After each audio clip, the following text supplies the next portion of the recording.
Magpuri sa Kanya dahil walang iba, dahil walang iba, dahil walang iba. Halina tayo'y magpuri sa Kanya dahil walang iba, dahil walang iba, dahil walang iba. Halina tayo'y magpuri sa Kanya dahil walang iba, dahil walang iba, dahil walang iba. Halina tayo'y magpuri sa Kanya. Na na na na na na na na na na na na na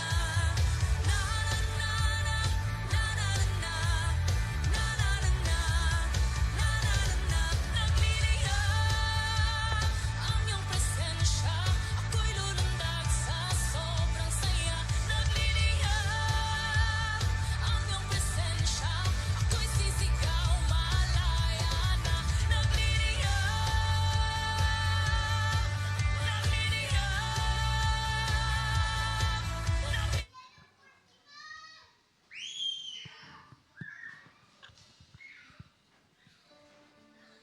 Ayan. Good morning po sa bawat isa. Ayan. Pwede po ba natin batiin yung mga katabi natin po? Good morning. Ayan. Ayan. Sa umaga pong to, wala po tayong ibang gagawin kundi papurihan at pasalamatan ng Lord. Tayo po tayong lahat and let's pray. Ayan. Heavenly Father, we thank you, we honor you, Lord God. Lord, sa umagan to, hayaan mo, Lord, na papurihan ka namin ng galing sa aming mga puso, Lord God. Hayaan mo na sa umagang to, Lord, ikaw po yung maitaas namin. Ang presensya mo po ang maramdaman namin sa umagang to, Lord. We entrust everything to you, Lord God. In Jesus' name we pray. Amen. Ayan.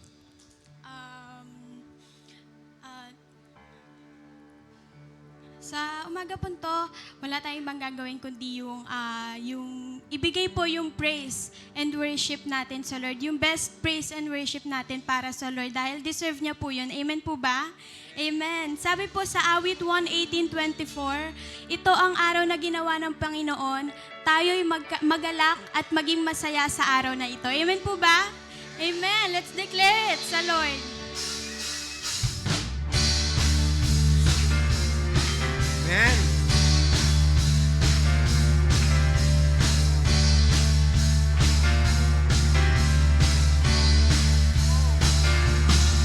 May galak, may saya, may tuwa sa piling ng Diyos. Sapagkat hirap ng puso ay naglalaho. May awit, may sayaw, at papuri pa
bagong bagay na iyong ginagawa.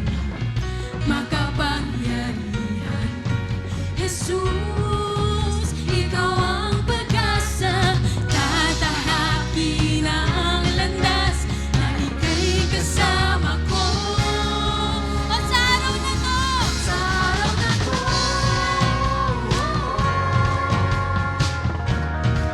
may panibago sa araw na to.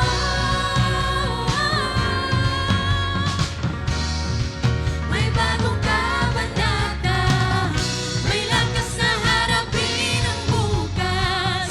Kabutihan mo'y panghahawakan ko. May panibagong simula. Sa araw na to,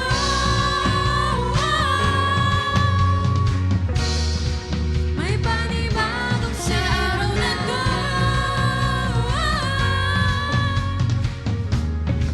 May bagong kabanata, may lakas na harapin ang bukas. Kabutihan mo'y panghahawakan ko. May panibagong simula.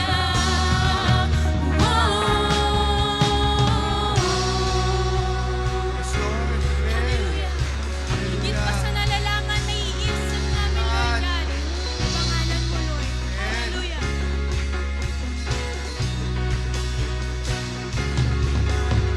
Higit pa sa nalalaman, higit pa sa naisip, higit pa sa aming hiling, ang kaya mong gawin.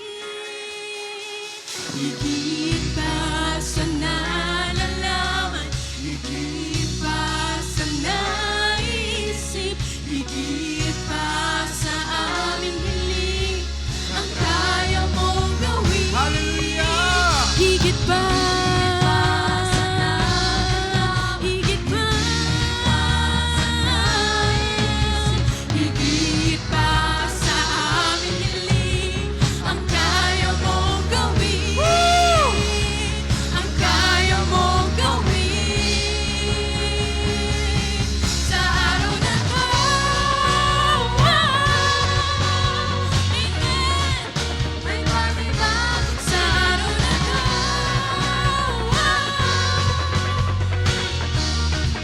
May bagong kabanata, may lakas na harapin ang bukas.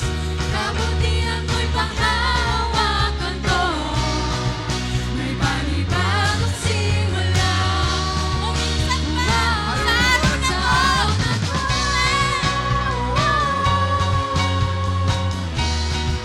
may panibagong sa araw na to.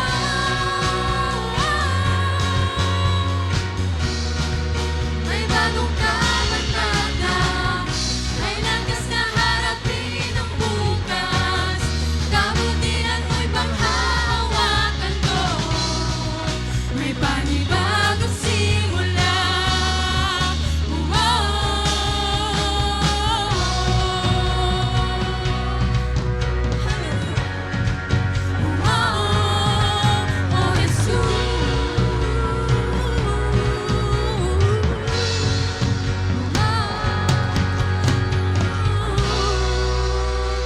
Hallelujah, praise the Lord.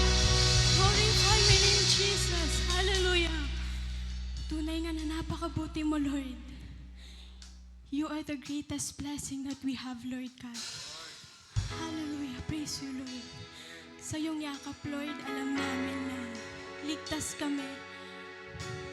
Guided kami, Lord God. Protected kami dahil sa iyo, Lord. Kahit ano pa man yung pinagdadaanan namin, Lord, alam namin kasama ka namin, Lord. Hallelujah. Praise you, Lord.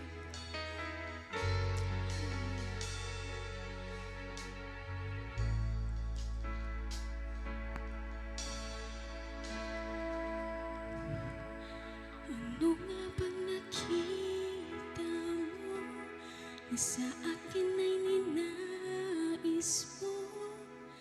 Di ko inakalang ako ang pinili mo. Kahit sa madilim kong daan,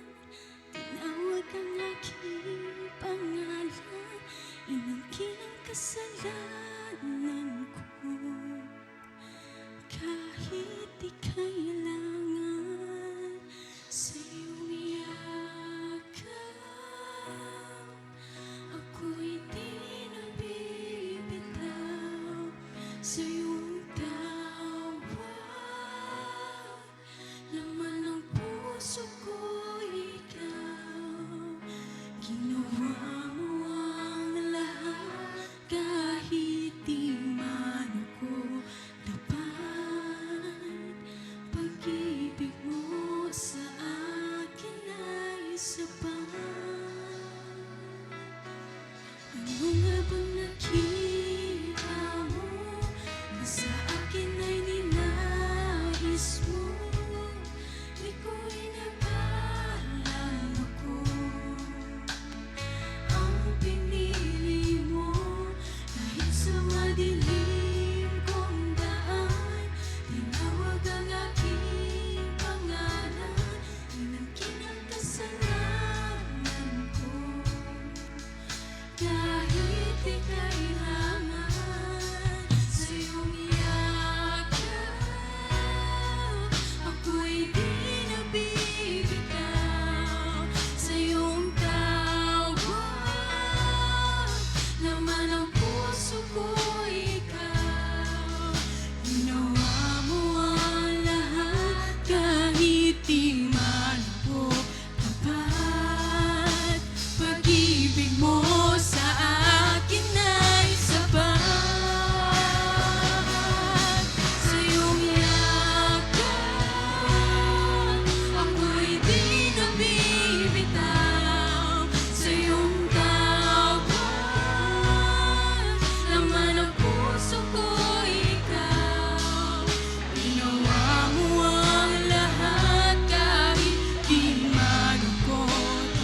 pusa't binayaran.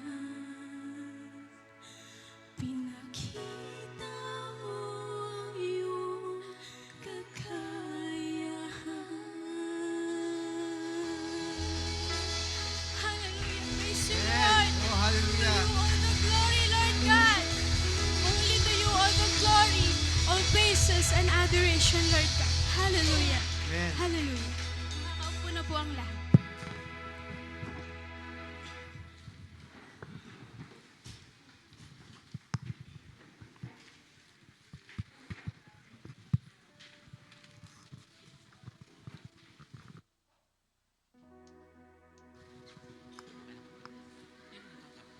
So,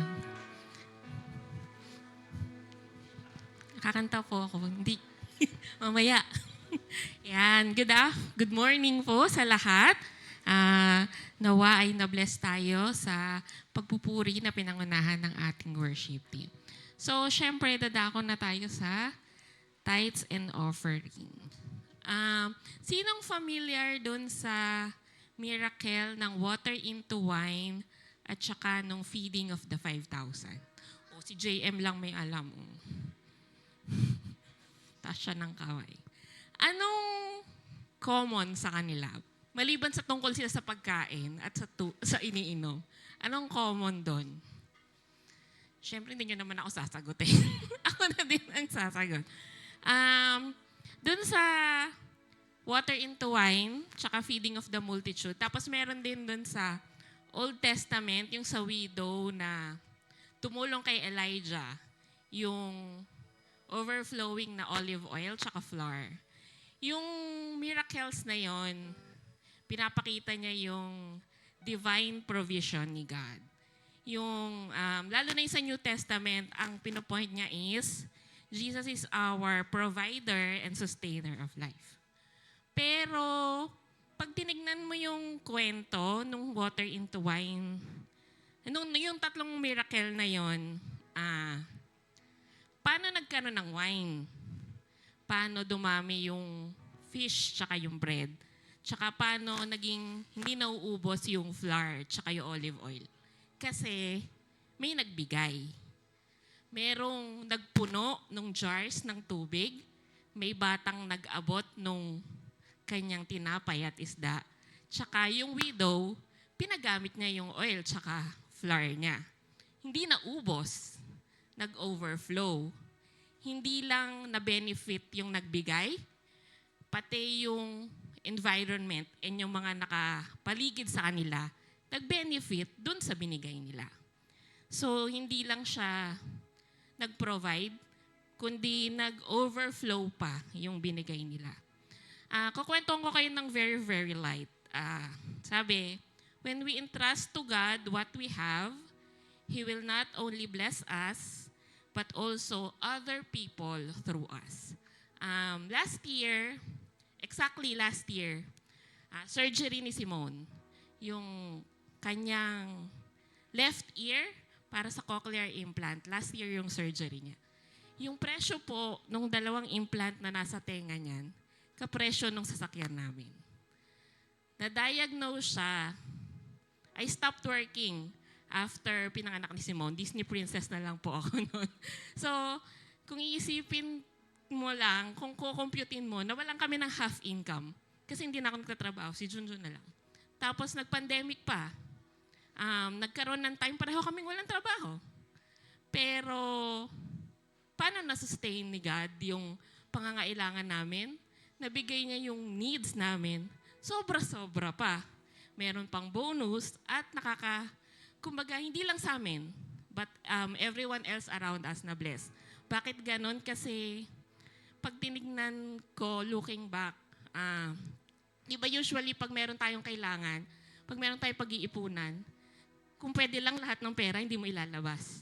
Hahawakan mo yun. Kasi ito yung goal ko ito yung pinag-iipunan ko. Pero pinakita ni Lord na as long as you're faithful sa pagbibigay sa Kanya, sa pag-o-offer kung ano yung dapat sa Kanya, ibabalik niya yon. Hindi lang yung kailangan natin, pero sobra pa dun sa kailangan natin. Sinong nakakilala kay Alvin Slaughter? Siyempre, yung mga ate lang natin dito may kilala doon. Ano yan, contemporary nila, Ron Kenoli, tsaka Don Moen. Yan, mga worship leaders sila dati.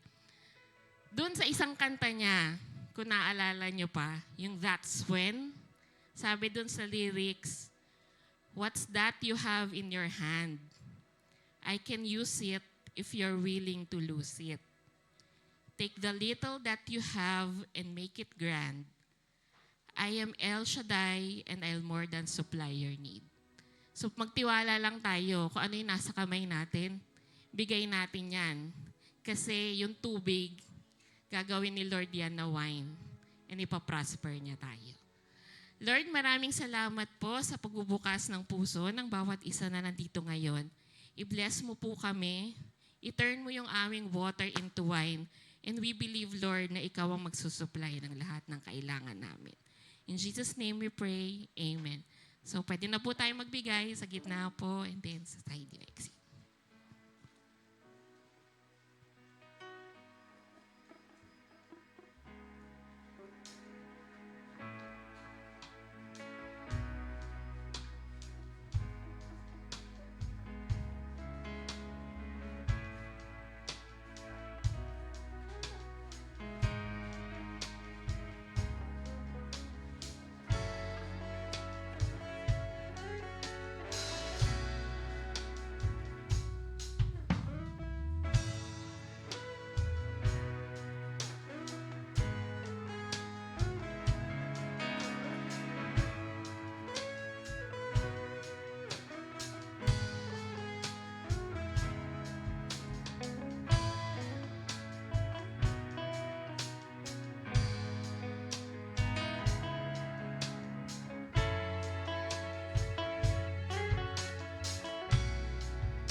Yan, meron po tayong isang visitor for today. Batiin po natin ang isang warm God bless you welcome, si Brother Vincent Labitag. Yan. In-invite siya ni Sister Rosita.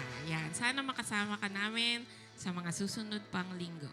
Yan, announcement po tayo.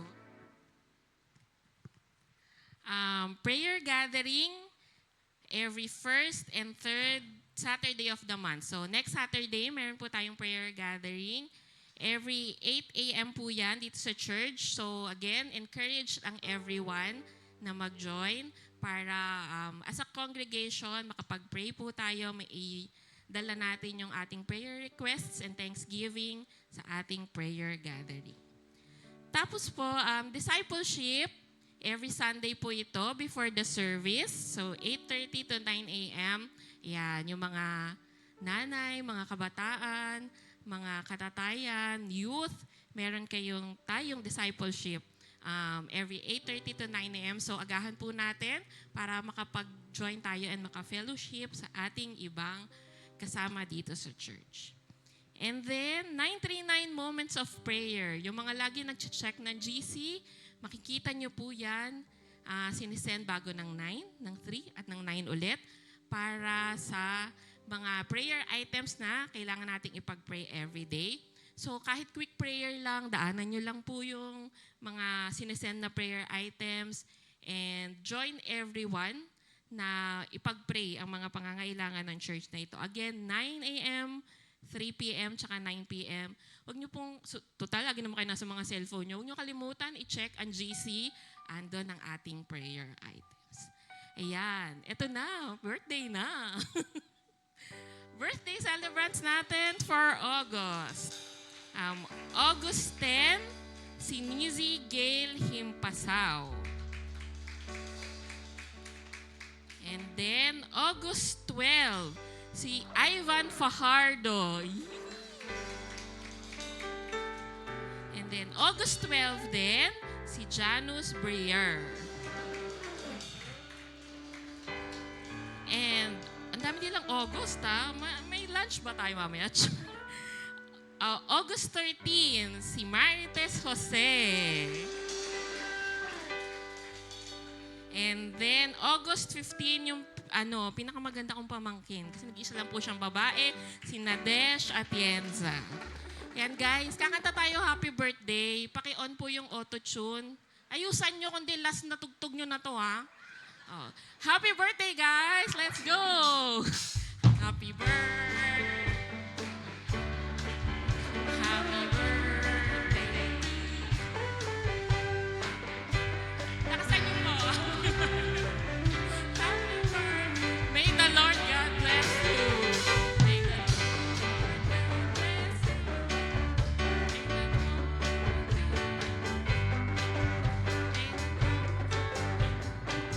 Ang taas.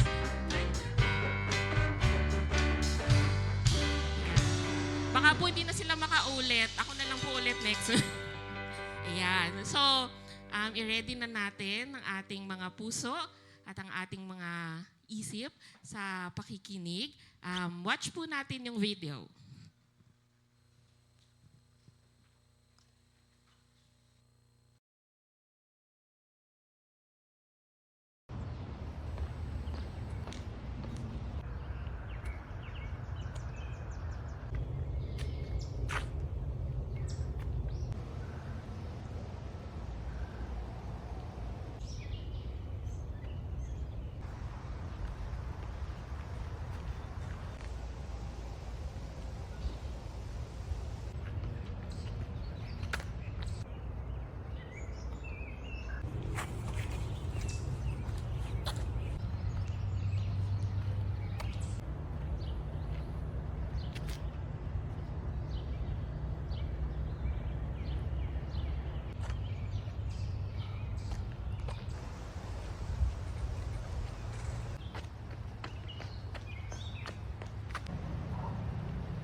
Hi!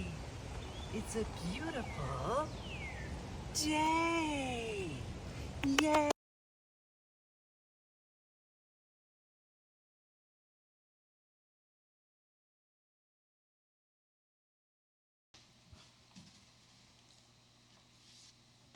Gandang umaga po sa ating lahat. So, nakita po ba natin yung video? Totoo po ba yon sa ibang profession dito? O yung mga nagba-bodybuild dyan, ganun ba talaga maglakad? Yung flight attendant po, di ba? Pag nakita natin yung mga nakakasakay sa eroplano, talaga namang ganun ang lakad nila. Tapos, tingin-tingin lang. So, nakita po natin dyan na yung ibang profession or ilang mga tao ay makikilala po natin sa pamamagitan ng lakad nila. O, di ba meron tayo, halimbawa sa mga school or sa office, tunog pa lang ng heels, kilala nyo na, ay si ma'am ganyan to. O kaya yung lakad pa lang, ay si sir yan, ganito. O kaya kahit po sa mga kalagayan natin, di ba? O kapag ganun yung lakad, ay parang may sakit to, ay parang may problema to. So the walk, it emphasizes something or it tells something. At hindi lang po yan totoo dito sa buhay natin. Hindi lang yan totoo dito sa mga profesyon na nakita natin. Alam niyo po ba, sa salita ng Diyos ay tinawag din tayo na maglakad tayo ng naaayon sa ating pagkatawag. At yan po ang pag-usapan natin ngayong umaga na to, the Christian walk. Kung yun ay may mga karakteristik yung lakad ng bawat profession, ano ba yung karakteristik ng lakad natin bilang mga tinawag na Kristiyano o tinawag na mga anak ng Diyos? Ang sermon po na to actually ay 4-part series na sermon. So pag-usapan po natin yung unang part ngayon, ano yung mark or characteristic ng Christian walk. Part 1 is marked by Christ-like character. Bago po tayo tumuloy sa salita ng Diyos, manalangin po muna tayo. Hallelujah, Lord. Maraming salamat po sa umaga na to. Salamat po sa mapagpala naming pag-aawitan kanina. Salamat po sa lahat ng announcement at sa lahat po ng mga birthday celebrants namin, Lord God. Dalangin namin, Lord, nagabayan mo po kaming patuloy sa aming pakikinig ng iyong salita. Buksan mo po ang aming mga kaisipan, ang aming puso, at hayaan mo ang spirit namin ay maging in tune sa iyo, Lord God, upang ma-receive po namin ang mensahe mo na nais mong matutunan, nais mong dalhin ngayong umaga na to, Lord God. Hayaan mo yung banal na spirito mo, Panginoon, ang kumilos sa bawat isa na naririto. Ang grace mo, lamang ang tumulong sa amin, Panginoon, ang empowerment mo, ang enablement mo yung maranasan ng bawat isa. Sa iyo po ang papurit pagsamba sa pangalan mo, Panginoong Jesus. Amen. Once again, ito po ang ating pag-uusapan ngayong umaga na to, the Christian walk marked by Christ-like character. Mababasa po natin ang ating main scripture sa Ephesians chapter 4 verses 1 to 2. Basahin ko po muna sa Ingles, tapos basahin po natin sa Tagalog. Kung may mga Bible po kayo, maganda rin po na mabasa nyo sa mga Bible nyo. Sabi po dyan, I, therefore, a prisoner for the Lord, urge you to walk in a manner worthy of your calling, to which you have been called, with all humility, gentleness, with patience, bearing with one another in love. Sabi po sa Tagalog niyan, Efeso chapter 4 verses 1 to 2, TCB translation po ang ginamit ko. Bilang isang bilanggo dahil sa paglilingkod sa Panginoon, hinihiling kong mamuhay kayo ng karapat-dapat bilang mga tinawag ng Diyos. Maging mahinahon kayo, mapagpakumbaba, maunawain at mapagpaumanhin sa mga pagkukulang ng bawat isa bilang pagpapakita ng pag-ibig ninyo. So base po dito sa salita ng Diyos, paano natin masasabi ng ating paglalakad bilang mga tinawag ng Panginoon ay marked by o may katangian ng Christ-like character? Umpisahan po natin, binanggit na po dyan ni Apostol. Ito po pala ay sulat ni Apostol Pablo sa mga taga-Efeso. Ito po ay isa sa mga prison letter niya. So siya ay na prisoner po, naka-house arrest sa Rome nung sinulat niya itong kanyang letter sa Ephesians. Tapos, para background din po natin at maunawaan natin bakit ito isinulat ni Apostol Pablo, ang Ephesians po ay hindi Christian na lugar. Ang Efeso po ay mayaman, influential, merong trade. So, na-expose sila sa iba't ibang bagay, sa iba't ibang tao. Pero ang pinaka-prominent po doon ay ito ay may pagsamba na pagano. Ibig sabihin, may mga iba-ibang Diyos sila na kinikilala. At ang pinaka-prominent po sa lugar na yon ay yung temple ni Artemis.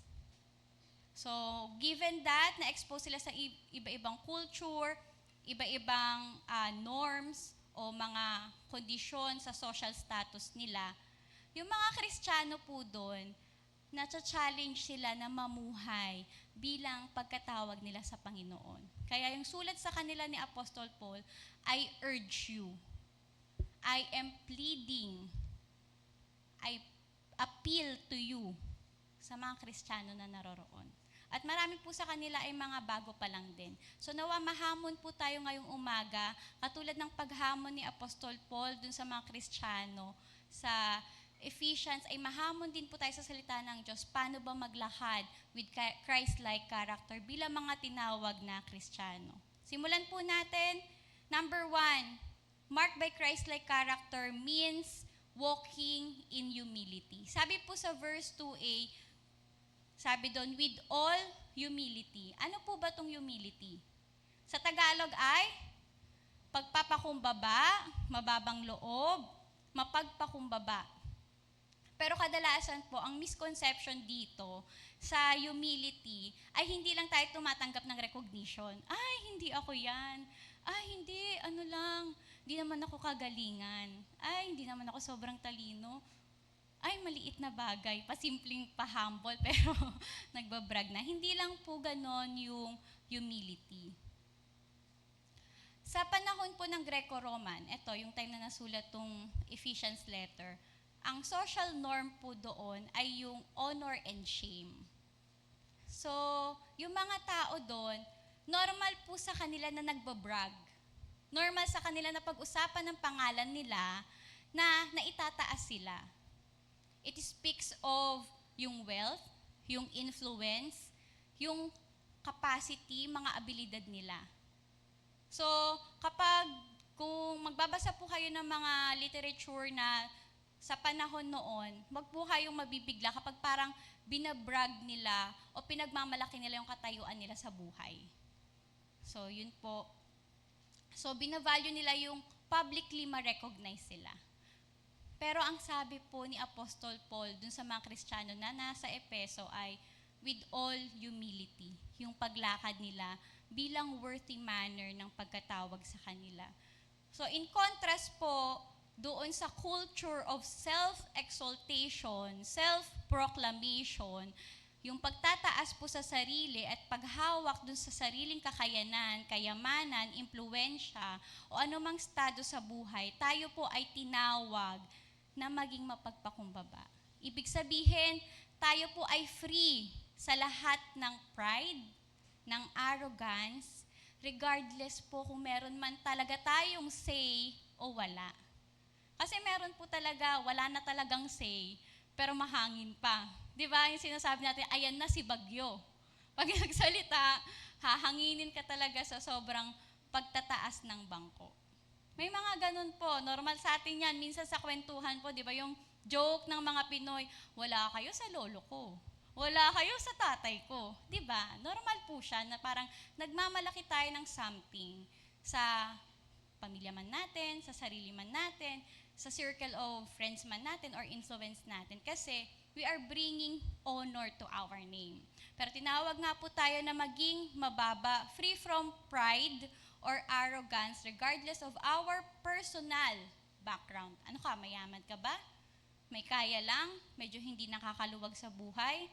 May mga personal achievements ka man? O kahit nga po dito sa church, sa ministry natin, tayo man ay member, tayo man ay worker, tayo man ay leader, tinawag tayo na maglakad ng naaayon sa mababang loob, mapagpakumbaba, humble, or walking in humility. Para po makita natin or ma-picture out natin itong sinasabi kong walking in humility, let's take the example of Jesus. Alam ko maraming nakakaalam sa atin when Jesus washed the disciples' feet.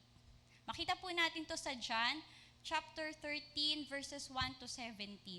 Pero yung ilang verse lang po ang basahin ko sa inyo. Sabi po sa verses 3 to 5 sa Tagalog, alam ni Jesus na ang lahat ng kapangyarihan ay ibinigay sa Kanya ng Ama. Again, ulitin ko alam ni Jesus na ang lahat ng kapangyarihan ay ibinigay sa Kanya ng Ama. At alam din niyang galing siya sa Diyos at babalik din siya sa Diyos. Pero tingnan niyo po yung ginawa niya sa mga sumunod na verse.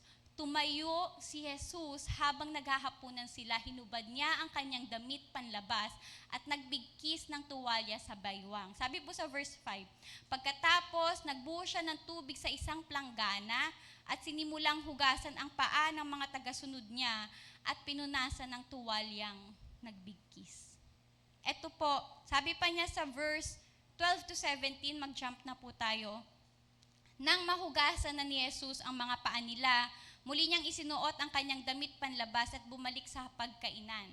Pagkatapos tinanong niya sila, naiintindihan niyo ba ang ginawa ko? Tayo po, naiintindihan po ba natin ang ginawa ni Jesus? Pinaliwanag niya po ito ng sumunod. Kung ako,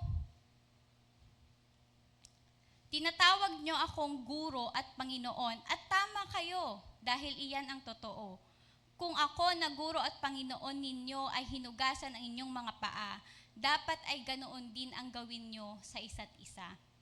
Ginagawa ko ito bilang halimbawa na dapat ninyong tularan.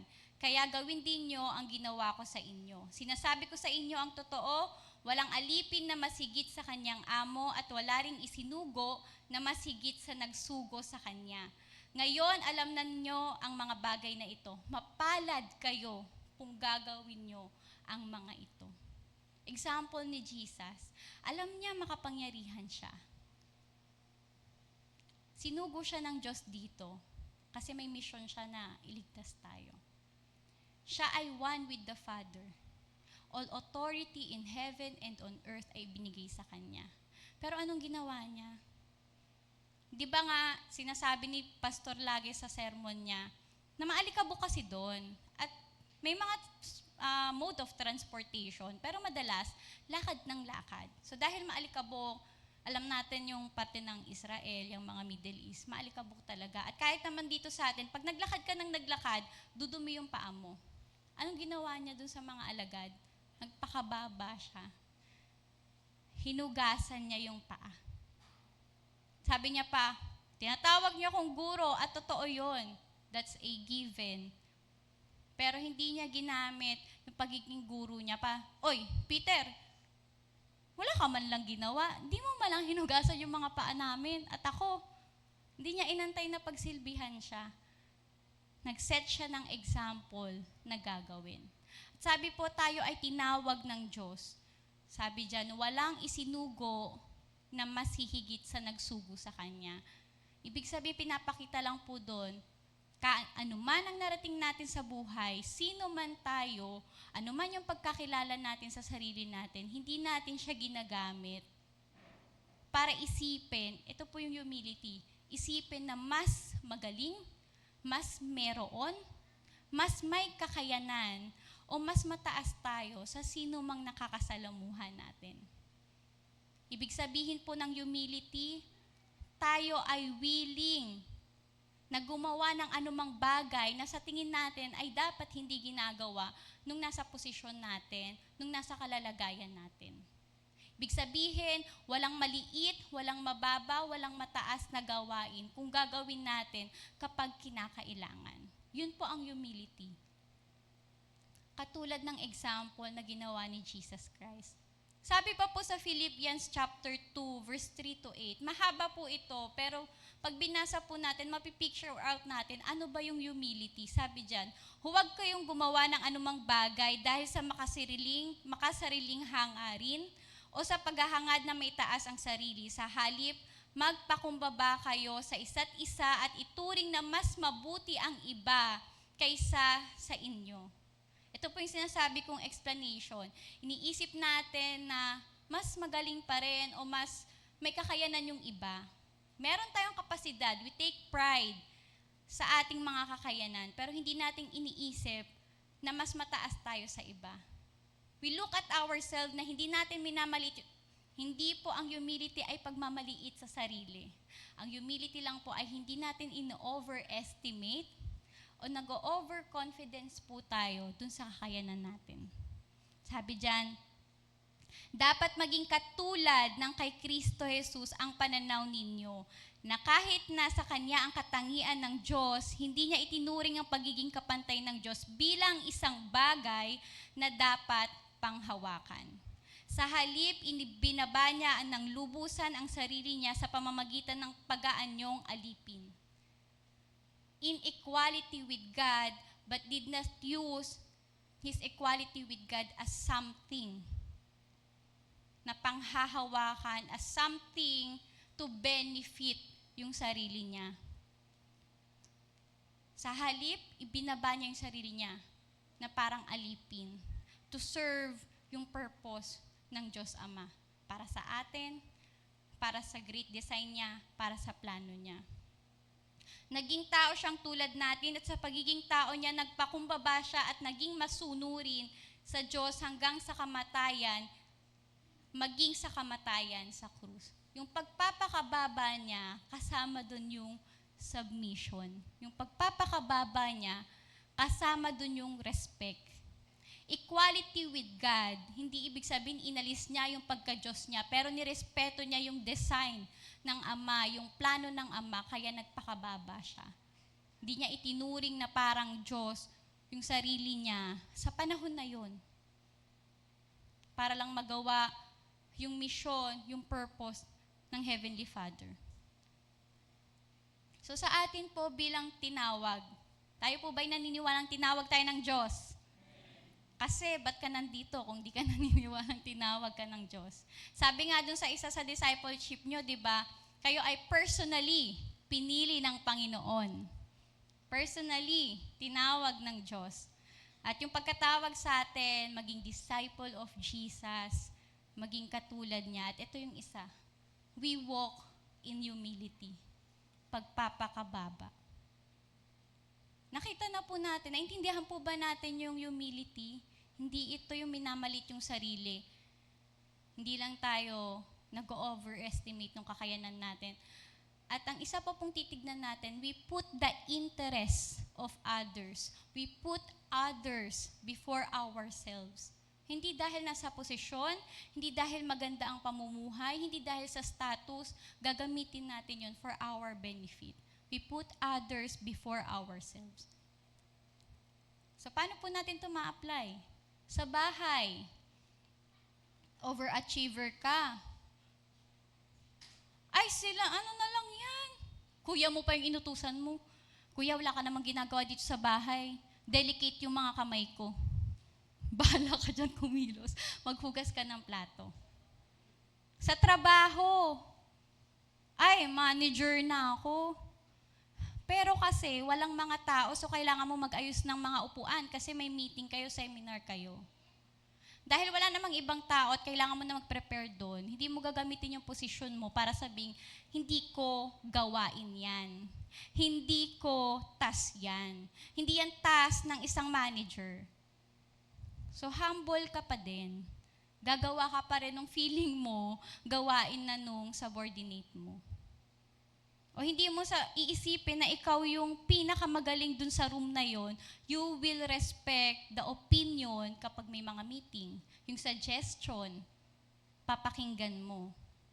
Kasi hindi natin tinatanggap yung sarili natin na pinakamagaling, pinakamatalino, pinakamay kakayanan. We respect, we listen, we submit kung kinakailangan. At ito po sa ating church, sabi, we are the church, di ba? Sabi ni Pastor. Tayo ay sama-sama. Yung congregation na to, ang church na sinasabi at tinatawag ng Diyos. Dito din po sa church, importante din yung walking in humility. So ano man po yung ministry, ano man yung role natin, worker man tayo, member man tayo, leaders man tayo ng church, kung walang ibang tao at kailangan magwalis, hindi po tayo tatawag ng iba na magwawalis. Kasi may kakayanan pa rin naman po tayong magwalis. Mag-ayos ng upuan, maglinis, magpunas-punas. Hindi po nakabase sa posisyon, sa estado sa buhay, kung ano yung gagawin natin sa ministry ng Panginoon. Sa gawain ng Diyos. Sa church ng Diyos.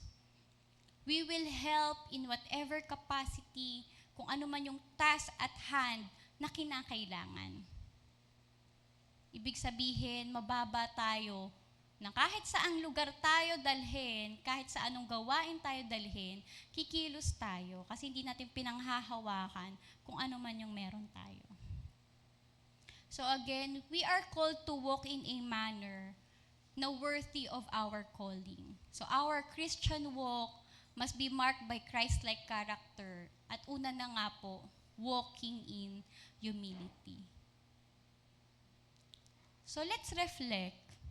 Yung mga action po ba natin, gesture po ba natin sa personal, in our dealing with other people, nagre-reflect po ba ito ng humility?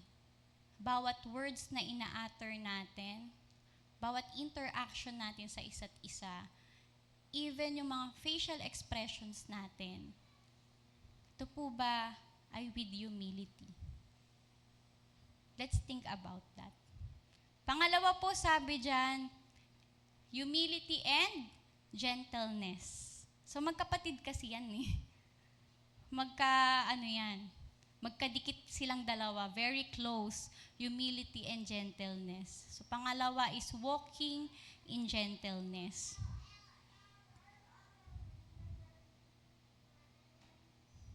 Sabi po, yung gentleness ay pagiging malumanay, mahinahon, soft-spoken. Parang di makabasag pinggan. Sa iba po, ang gentleness ay tinitignan na weakness.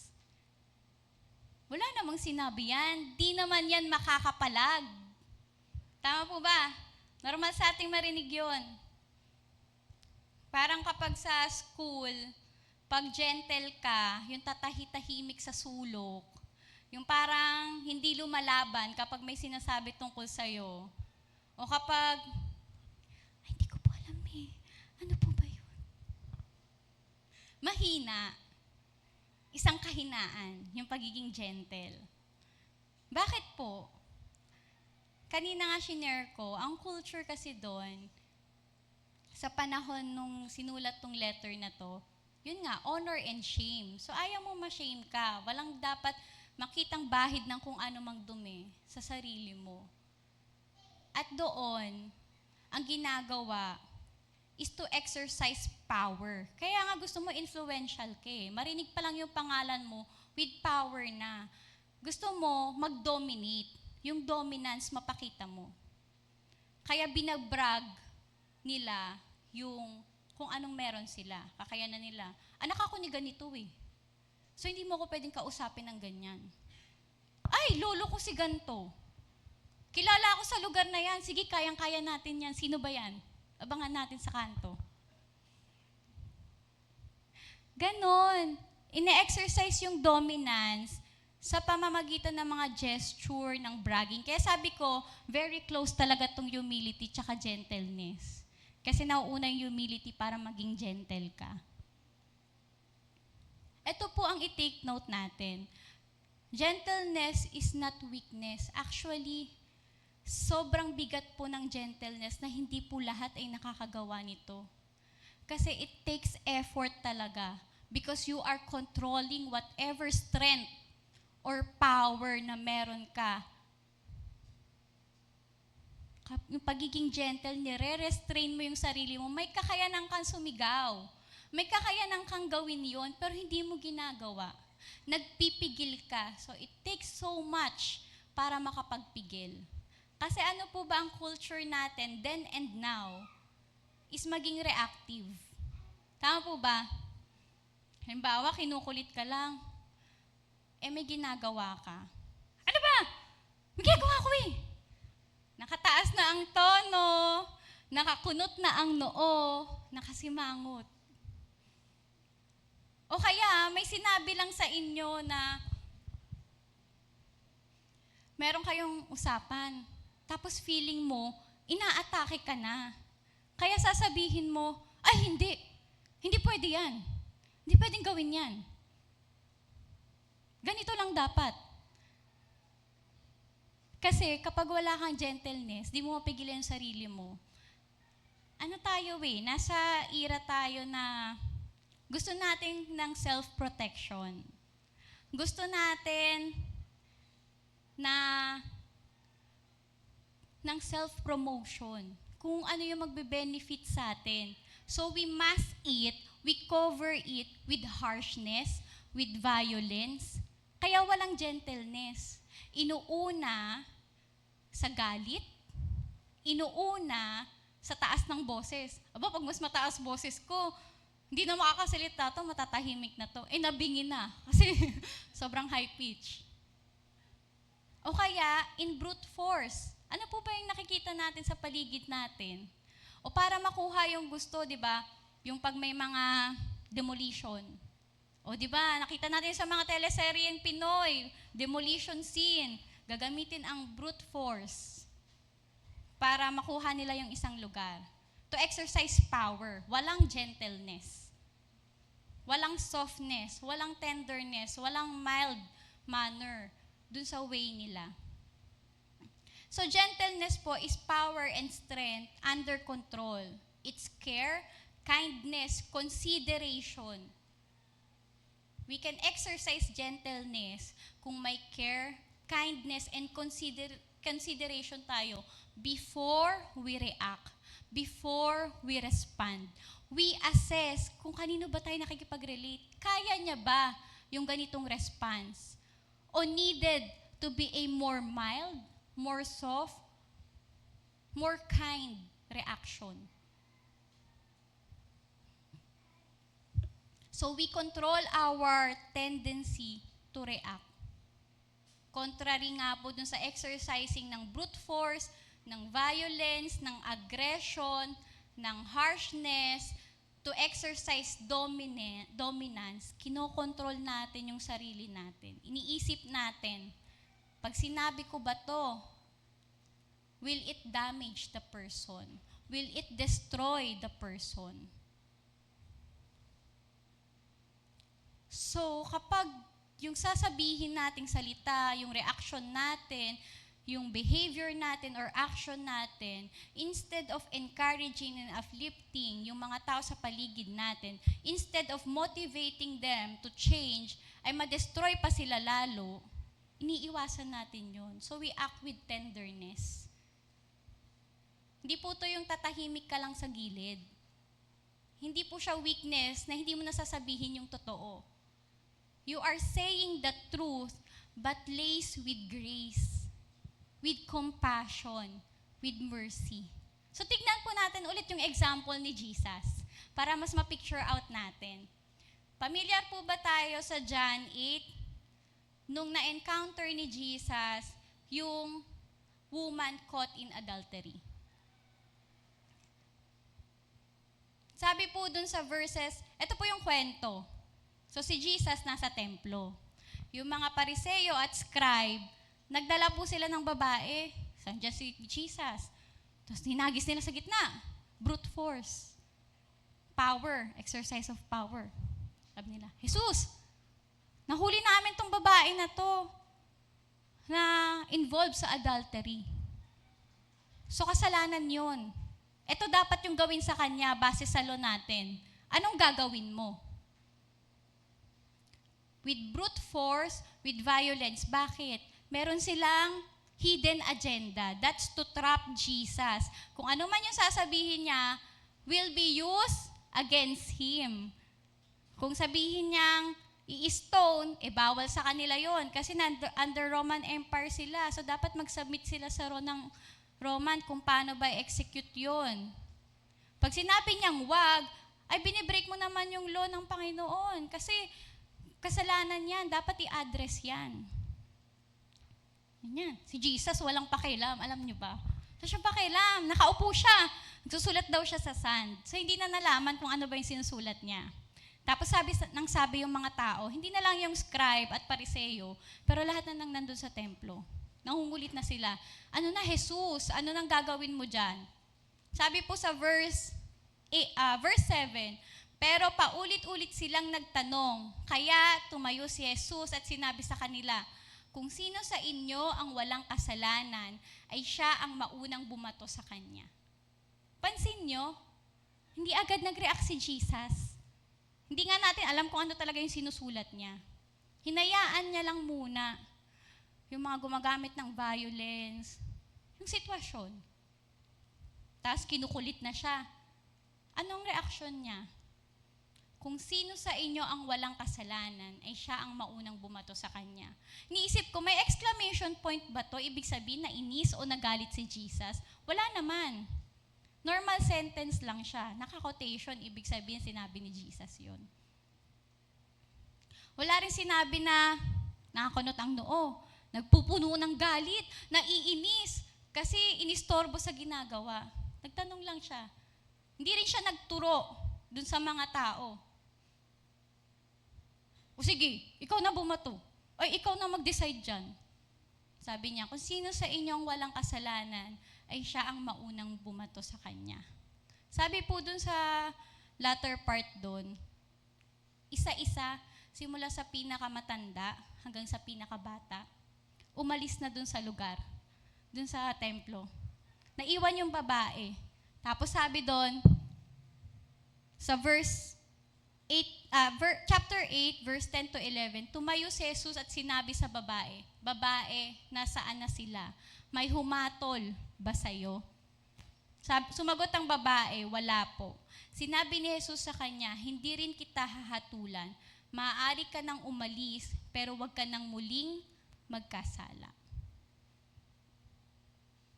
In contrast dun sa brute force, use of violence, dominance ng mga pariseo at mga scribe, Jesus react to them with gentleness, clothed in wisdom, para dun sa mga pariseo at scribe at sa ibang accuser na nandun. Hindi siya nag-pinpoint. Alam niya naman may mga kasalanan yung mga tao na yun. Pero sinabi niya, kung sino ang walang kasalanan, siya yung bumato. So it brings them to personal reflection. napaka-wise nung approach ni Jesus. Hindi niya kinorek directly. Hinayaan niya mag-reflect sa sarili. Kasi that time, that is the response needed. At dun sa babae, he responded with gentleness, dun sa compassion and mercy and forgiveness na pinakita niya. Because that is what is needed. What was needed that time. Hindi niya tinolerate yung babae. Hindi niya rin naman na-question. Sinabi niya lang, huwag ka nang magkasala. So tinuruan niya yung babae. Pinagsabihan niya, but in a gentle manner. So sa atin po ba, how do we react? Kapag sa bahay, kapag po ba may heated arguments, may misunderstanding, nag-uusap kayong mag-asawa, tapos sasabihin sa'yo ng asawa mong babae, ba't ka sumisigaw? Nagtatanong lang naman ako. Tapos yung asawang lalaki, feeling attack na. So mas high pitch siya. Instead of understanding where that person is coming from. O sa magkakaibigan. O magtatanong lang yung isang kaibigan. Tapos magre-react na. Bakit Gusto mo ikaw kumontrol ng grupo na to? Bakit dapat ikaw yung masunod? Pero ang gusto niya lang naman yung benefit ng group nila. O sa school, group projects. O, group activities. Walang nagli-lead. So yung isa na yung tumayo. Sabi niya, sige, ganito na lang yung gawin natin. Kasi para maayos, ganyan. Tapos yung mga classmate na isa naman, feeling nila, minamandohan na sila. So instead of dealing with them with gentleness, dun sa nag-initiate na nga ng gagawin, bakit mo ba kami inuutusan? Bakit kailangan kayo masunod? Feeling mo ang tali-talino mo? Feeling mo ang galing-galing mo? Kasi we really want to exert dominance and power. Kasi nga, hindi natin naisip na magpakababa. Kaya sabi ko sa inyo, connected tong dalawa na to. If you are humble enough to think that others are above yourselves, or kaya to think na hindi ikaw yung pinakamagaling in the room, you will pause before you react. You will be gentle kasi alam mo, ikaw sa sarili mo, ay hindi ka rin naman perpekto. Hindi ka rin magaling. So before you use violence and harshness, you gauge. Ano yung tamang response dito sa sitwasyon na to? Before you retaliate, before you take judgment, before you take revenge. Pero masama yun. We don't take revenge, ha? We don't judge. Pero before you react, you pause. Ito bang action na to ay kaya ng kapasidad ng kausap ko, ng karelate ko? Pero yun nga yung tinatanong ko, baka mas gentle pala dapat. Hindi ganitong use of words, dapat gantong words. To encourage. Magbibring ka ng impact. Gentleness is saying the truth with grace, bringing impact, but not to destroy. Ihahammer mo, pero hindi mo pupukpukin para mabasag. Pupukpukin mo lang para mamold, para magbago, para ma-reinforce yung tama na behavior. Nakita po natin yun kay Jesus, di ba? Isa-isa umalis, napareflect na lang sila sa sarili nila. Oo nga, may kasalanan din pala ako. Tapos siya, o yung babae, hindi ko na nalaman anong nangyari. Pero, hating ko may impact yun without shattering yung pagkatao ng babae. Apaka-gentle ni Jesus in dealing with us. So sa atin po, again, partner po tong humility and gentleness. So we can exercise gentleness when we become humble. So paano po ba tayo mag-react sa bahay kapag may hindi pagkakaunawaan sa pamilya. Feeling po ba natin ay inaatake tayo kaya we response agad na dapat pakita ko ako yung upper hand. So, kailangan magsalita ako ng mga strong words, big words. O kaya yung matatapang na salita para di na sila makareact. O sa office po ba, sa ating trabaho o sa ating business, para hindi tayo maagrabyado, we use harshness para kung ano yung gusto nating mangyari sa business or work natin, yun yung sundin o yun yung gawin ng mga kadil natin. O dito po sa ating ministry, how do we relate with one another? Nagiging harsh po ba tayo? We fail to choose our words wisely? Do we become reactive sa bawat sitwasyon, bawat salita, bawat gesture, bawat facial expression? So baka we need to take time to pause and to reevaluate. Are we walking in gentleness? Or are we walking in harshness na pala? Are we walking in gentleness to build up or in harshness to destroy? Again, we are called to walk in Christ-like manner, in Christ-like character, and that's walking in gentleness. Pangatlo po, walking in patience. So magkakadugtong na naman yan. Humility, gentleness, and patience. Parang lahat, ang hirap gawin. Yung pagpapasensya po ay hindi pagpapawalang bahala, o wala ka lang reaksyon, o parang nakasanayan na kasi, so sige, hayaan mo na. Hindi siya ganun. Sabi po ng Cambridge Dictionary, patience is the ability to accept, delay, suffering, or annoyance without complaining or becoming angry. So walking in patience means ini-stretch po natin yung sarili natin para tayong rubber band or para tayong garter. Stretch natin yung sarili natin to understand and face delays or mga inconveniences, yung mga discomfort sa atin, even difficult situations at difficult people na nakapaligid sa atin with grace, without complaining or getting angry easily. Hindi rin nag-give up easily. At hindi rin easily napoprovoke. Kaya ako po sinasabing reactive, kasi ganun nga parang, kasi may nangyari na provoke ako, kaya ako ginawa yon. Yun po yung reactive, parang sa lahat na lang ng bagay, magre-react ka, tapos mag-e-express ka without thinking. Paano natin nagagawa tong patience na to? Tingnan po natin yung example sa James 5:7, nakalagay dyan, be patient, then brothers and sisters, until the Lord's coming. See how the farmer waits for the land to yield its valuable crop, patiently waiting for the autumn and spring rains. So, an example po yung pagiging pasensyoso, mahaba ang pasensya. Ano bang Tagalog sa patience? Parang gano'n, pasensyoso, naintindihan naman po natin, no? Sa nagtatanim, sa farmer, di ba? Bago na sila magtanim, may preparation na yan. Bubungkal ng lupa, titignan kung tama ba yung soil nila.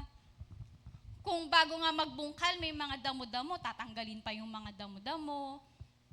So magtatanim. Pagkatanim nila, hindi naman sila nagagalit kung overnight, hindi na tumubo agad, di ba? Pero ang gagawin nila, water the plants, lalagay ng pataba, kukultivate pa yung lupa pag kinakailangan para makahinga, ganyan. Tapos hintayin nila yung proper time para mag-yield yung tanim nila. Hintayin nila yung proper time. Alam nila na may tutubo sa tinanim. Hindi lang nila alam kung kailan. Pero, kino-continue nila yung ginagawa nila. Kasi alam nila, needed yon para dun sa tinanim nila. And that's patience. Kahit may delay, minsan ngayon kasi dahil dun sa panahon natin, minsan yung season na dapat tumubo na yung gantong prutas, hindi tumutubo. 'di ba? Maraming circumstances sa paligid natin, tag-ulan, tag-init, bumabagyo, o kung ano mang out of control. Pero eto, kahit may mga out of control, yung farmer, di niya sinisisi yung lupa, di niya sinisisi yung ulan, di niya sinisisi yung araw, pero kumikilos at gumagawa siya. Looking forward that in the future, may fruit o may yield yung tanim niya, may lalago. So yung pagiging patient po natin, we know, we hope, there is something na mangyayari. Pero ano yung something na yon? We hope in the Lord. We submit to His will and timing. Pero gagawa at kikilos pa rin tayo. We continue patiently. We wait patiently sa Panginoon. And we are slow to judge. Ay, hindi maganda yung buto na tinanim ko, kaya hindi tumutubo. Di natin hinuhusgahan ng ganun agad. We become patient. We understand the situation. And we put our trust dun sa hope natin that in the future, tutubo yun. At sa atin bilang mga Kristiyano, ang pagtubo, ang paglago, at yung hope natin in the future, nakalagay sa kamay ng Diyos. Nakita niyo po, kung di ka humble, hindi ka magiging gentle. Kung di ka gentle, na iniisip mo yung sitwasyon ng mga nasa paligid mo, iniisip mo o nagbibigay ka ng room dun sa mga circumstances, lalo na yung mga beyond your reach or beyond your control, hindi ka magiging patient.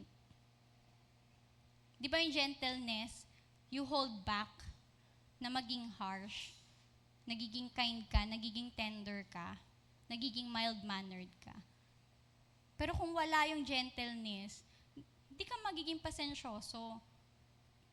Iko-call out mo, "Hey, buto, ba't di ka tumutubo?" Di naman pwedeng sabihin yun doon sa buto. Yung farmer, di ba? So sa sitwasyon po natin, marahil meron tayong mga aspirations na hindi nangyayari. Alam niyo yung nagiging impatient ka na, tapos nai-stress ka. Bakit may delay? Ba't hindi pa to nangyayari? O kaya, difficult people to deal with. Ang tagal na niyan.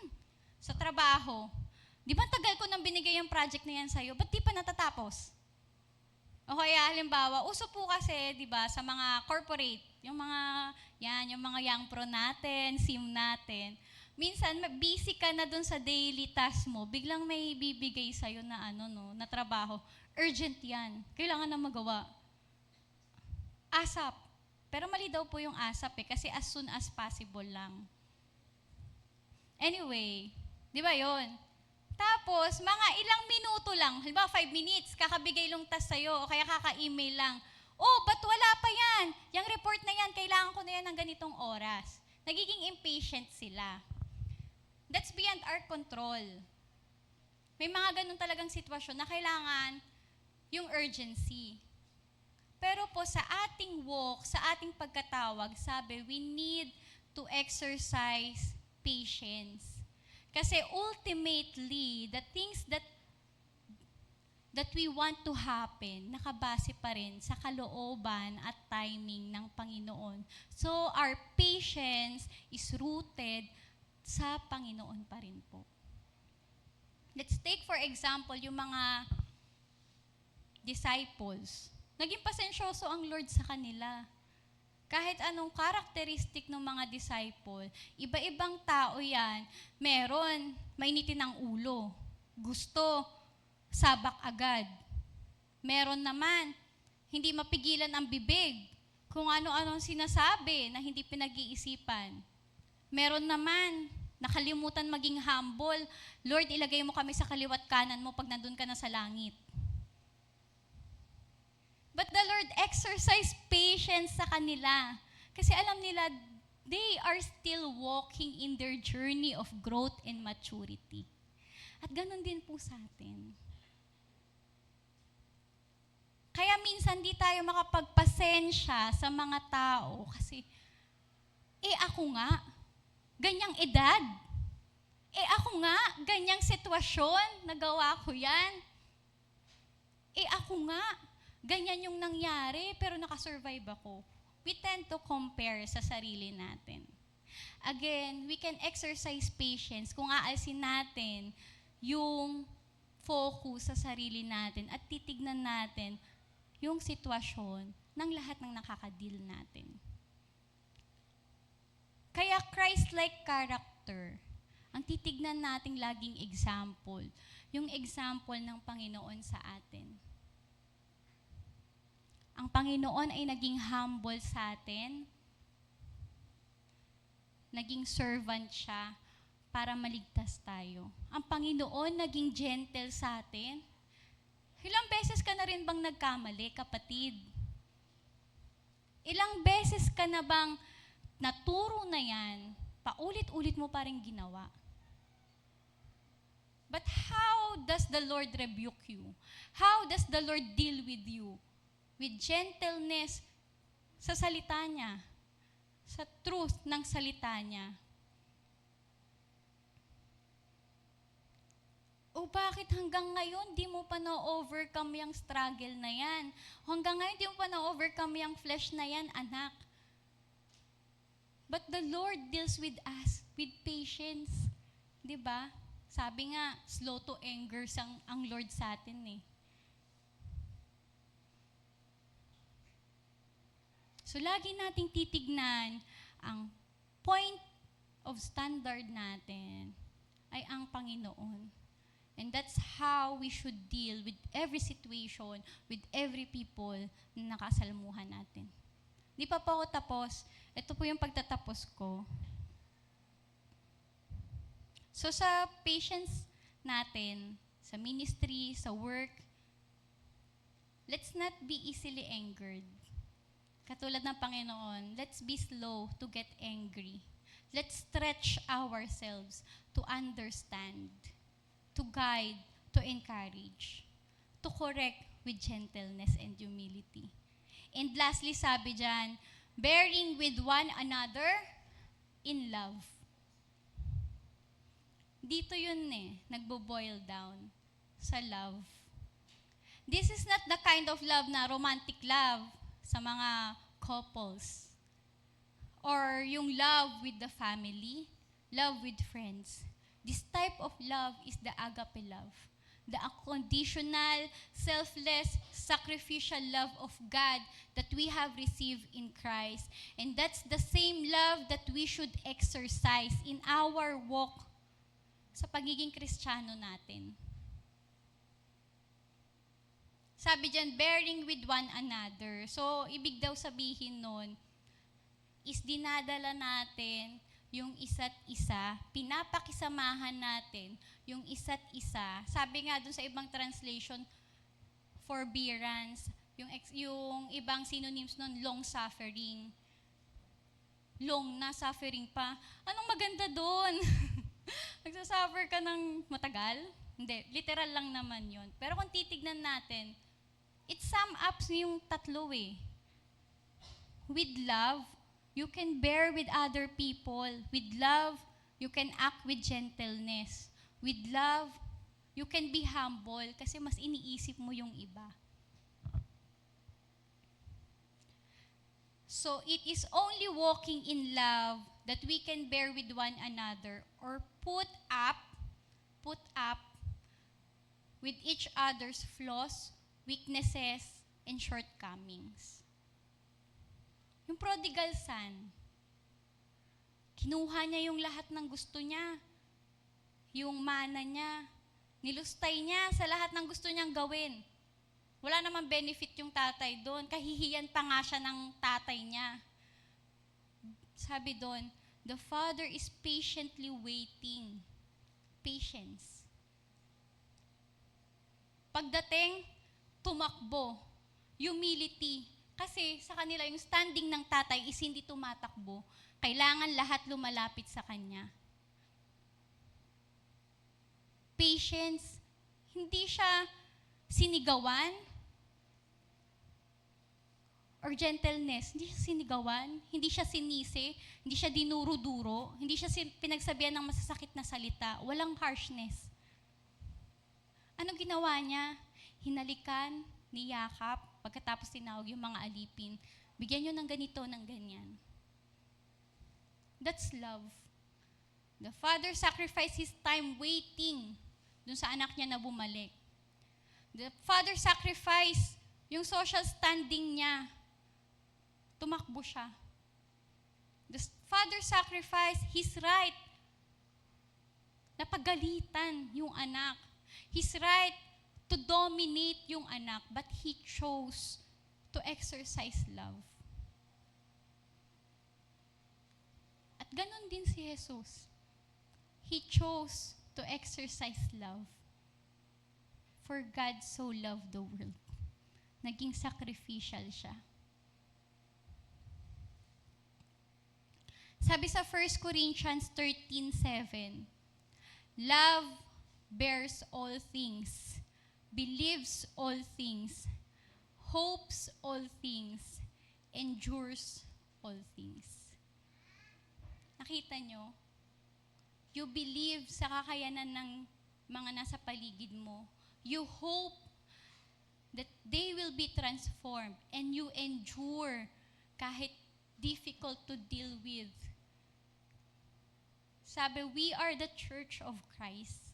We are all called to be body of Christ. We are all called to be disciples of Christ. So we need to walk in a manner worthy dun sa calling natin. And the first one is to walk in Christ-like character with all humility, gentleness, patience, above all love. Kanina, yung halos lahat ng example ko, nakita natin sa pamumuhay ni Jesus. Siya ay nasa anyong tao that time. But He endured. He knows what we feel kapag hindi natin magawa yung gentleness, yung humility, yung patience. Kasi napunta rin siya sa sitwasyon. But He endured and He overcome. At alam nyo ba, pinadala niya yung Holy Spirit to help us with that. To remind us, to bear, para mag-bear tayo ng fruit of gentleness, of patience, of love, para maging humble tayo. Kaya mga kapatid, sabi ko nga, kanina ko pa sinasabing tinawag tayong lahat. So let us ask ourselves, how am I walking in my calling? Let's not look doon sa mga katabi natin.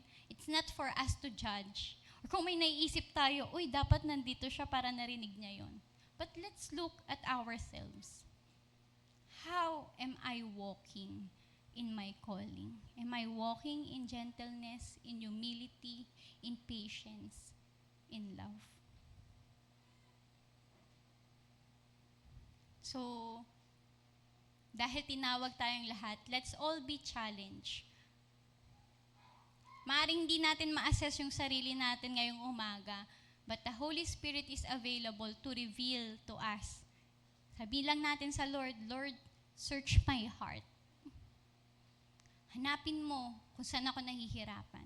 And let's be humble enough to ask God, Lord, kailangan ko po ng tulong para maging humble ako, to exercise humility. Lord, kailangan ko po ng tulong to exercise gentleness. Lord, kailangan ko po ng tulong to exercise patience. Lord, kailangan ko po ng tulong to exercise love. At hindi madamot ang Diyos. What we are lacking, He can give if we will come to Him. So nawa po ngayong umaga, ano man ang sitwasyon natin, sino man ang mga nakakasalamuhan natin. Katulad kanina dun sa introduction, na lakad pa lang, kilala na yung profession, nawa pag naglakad po tayo, sabi dun sa discipleship, di ba, light of the world, nawa pag naglakad tayo, makita na, ay, Kristiyano to. Ay, disciple to ng Diyos. ay worshiper to, ay minister to, ay anak to ng Diyos. So, let's be challenged to walk the Christian walk with Christ-like character. Nalangin po tayo. Hallelujah, Lord. Pinupuri ka po namin, Panginoon, at sinasamba.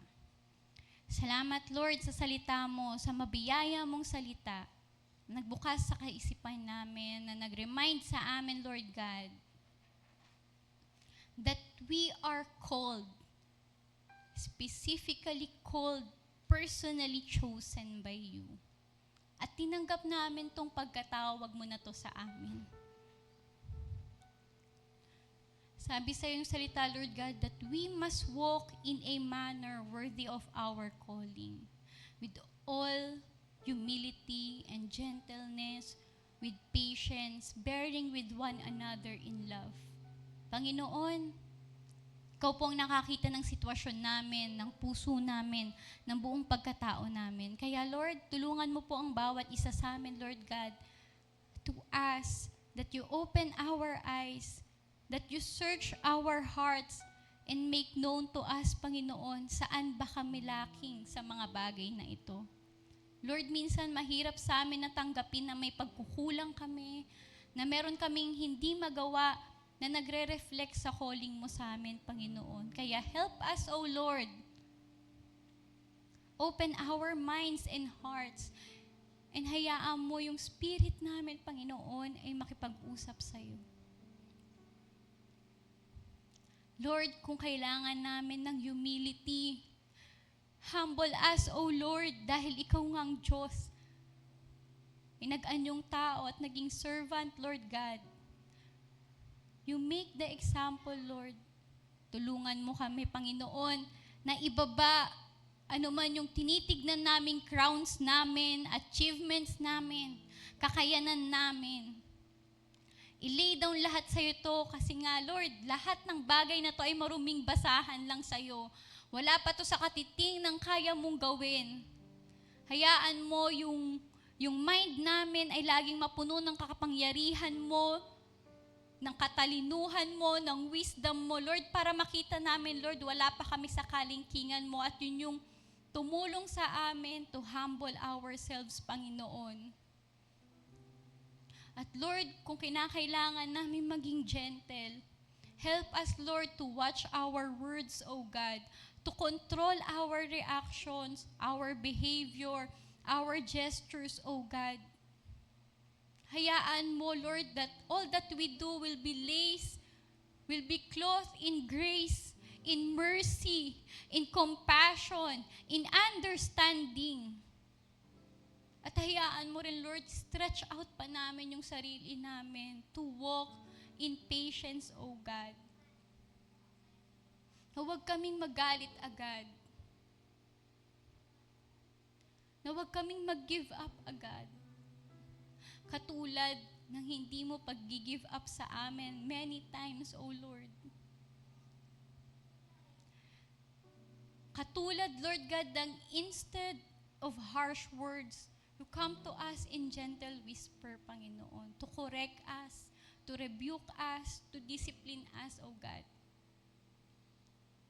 At higit sa lahat, Lord, kung nagkukulang man kami ng pagmamahal, katulad ng selfless, sacrificial love na naranasan namin sa iyo, help us, O Lord, na maging mas mapagmahal pa with the love that believes in all, hopes in all, with the love that bears with all things, with the love that endures all things, O God.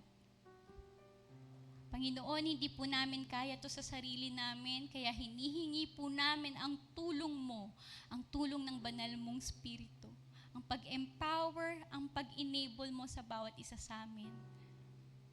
Nawa, Panginoon, mangyari yung kalooban mo sa bawat isa na naririto simula sa pinakabata, sa pinakamatanda, sa members, sa workers, sa leaders, Panginoon, ng church namin. Na pag naglakad kami, pumasok kami sa isang room, o sumama kami sa isang grupo, o makita kami ng mga tao, masabi nila, lingkod to ng Diyos. tinawag to ng Diyos.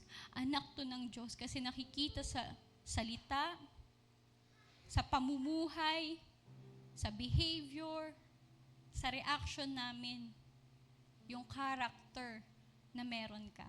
Salamat Lord sa biyaya mo dahil nagtitiwala kaming hindi mo kami iiwan, hindi mo kami pababayaan, sasamahan mo kami sa aming Christian walk until we achieve Christ-likeness, Panginoon.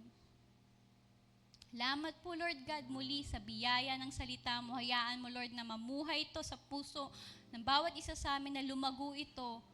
Nawa ay nahamon po ang bawat isa, Panginoon. At lalabas kami sa bahay-sambahan na to. Sa whole week na to, matcha-challenge kaming ipapractice namin that we are walking the Christian walk with Christ-like character, Lord. Salamat po, O Diyos, Ikaw ang mapupurihan. Ikaw ang may taas, Ikaw ang madakila sa kalagitnaan namin. Sa pangalan mo po, Panginoong Jesus. Amen. Yan, nawa napagpala po tayong lahat ngayong umaga na to sa salita ng Diyos. At nawa mapagmuni-munihan po natin ang kanyang salita. Kung may time po kayo ay magbasa po tayo ng Bible. Marami pong treasure ang salita ng Diyos, katulad nung narinig natin ngayong umaga na to. Andito po si Pastor Alex para sa closing prayer, benediction, at sa prayer po para sa mga nag-birthday.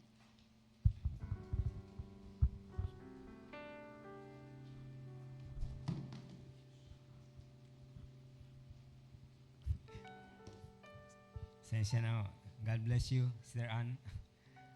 At pagpalain po tayong lahat ng Lord, maging kasama po natin sa online. Nawa po nahamon tayo ng salita ng Lord. At bago po tayo mag-closing prayer, ay muli po, happy birthday kay Nizi Hempisaw. Happy birthday kay Ivan. Happy birthday kay Janus. At happy birthday kay Tess. Pagpalain kayo. Si Nadesh. Kasi wala. Happy birthday kay Nadesh. Okay. So, pagpalain kayong lahat ng Panginoon at nawa ma-enjoy nyo yung joy at yung blessing ng Lord sa inyong mga birthdays. Tayong lahat ay tumayo.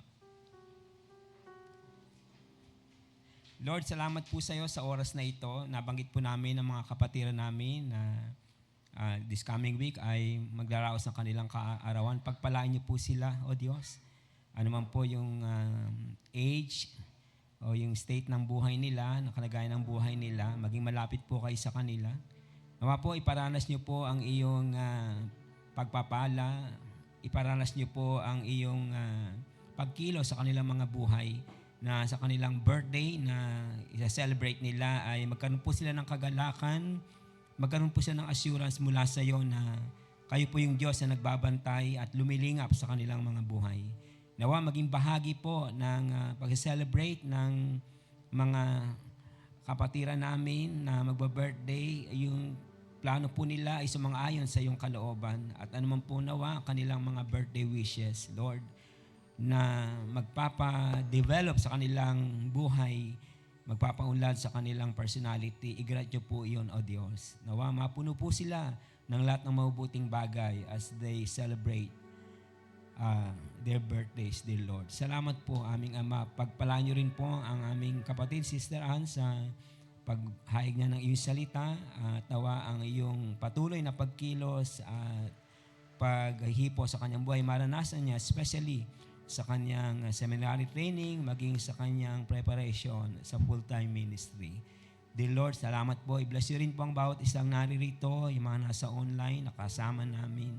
Nawa ang isang linggong ito na darating ay mapuno ng presensya po ninyo sa aming mga buhay. Ang mga pangailangan namin, kayo po ang tumugon. Kung meron kaming mga kahinaan sa physical, kayo po yung maging kagalingan namin. Kung meron kaming mga kabigatan sa buhay, kayo po yung maging kagaangan namin. At sa panahon po na kami po ay lumalabas ang aming tahanan o meron kaming mga dinadala sa aming mga buhay. Salamat, Lord. Sa pamamagitan ng Banal na Espiritu, kayo po yung aming gabay, kayo po yung aming karunungan, kayo po yung aming kaaliwan. Marami pong salamat, dear God, sa paglabas po namin sa bahay-sambahang ito. ang iyong mayamang pagpapala at pagbabantay ay sumaamin. Mga kapatid, sa pangalan ng ating Panginoon Jesucristo, tanggapin niyo po ang pagpapala ng ating Diyos. Ang ating Diyos Ama na patuloy na nagmamahal sa atin ng walang maliw. Ang kanyang anak na si Jesus, ng kanyang biyaya at kaligtasan ay patuloy nating mararanasan. At ang Espiritu Santo na hindi tayo iniiwan kailanman, laging gumagabay at humihipo sa ating buhay. Ang mga pagpapalang ito ay sumainyo pong lahat. Sa pangalan ng Ama, ng Anak, at ng Espiritu Santo, at tayo pong lahat ay magsabi ng Amen. Amen. God bless us all. God bless us all. Bless God. God bless you, Sister Ann. Ate po si Sister Jello. Amen. Hallelujah. Sa huli pong pagkakataon, bago po tayo maghiwa-hiwalay,